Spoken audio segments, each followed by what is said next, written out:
Nandito tayo sa Better Living Don Bosco sa Casa. Sa Honda mga idol ay nagpalinis tayo sa ating motor, change oil, oil gear at palinis ng CVT. Yan yung ating gagawin. Ayun mga idol, mga 4 na buwan na po itong walang change oil. Takbo lang ng takbo. Ayan.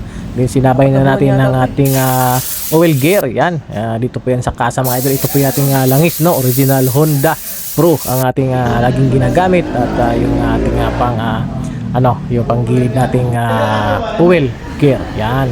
So madali lang naman to gawin mga idol. So mas maigi idol dito pa tayo sa Alagang Casa ang ating service mga idol, para mas safe, at may mga proper tools sila. Yan. So ito yung ating CVT. Kailangan ganyan ang hitsura mga idol, 4 na buwan bago ulit nabuksan. So kailangan natin isama yan sa paglilinis at kasama talaga sa maintenance ng motor yan, So ibang-iba sa mga chain o di kadina na motor mga idol, na pwede lang rektahan mo ng langis-langis yung kadina idol, okay na. Pero sa ganitong mga automatic na motor mga idol ay talagang maalaga ito. Kailangan buksan, linisan, kung anong Ayun na mga idol, so gumastos pala tayo dito ng mahigit o hindi naman, mga 900 plus lang mga idol. So ayun, ayos mga idol, tapos din at maganda resulta. Guna-guna yan mga idol, at maghanap na, ready na maghanap ng mga kasabayang kamuti yan sa daan mga idol.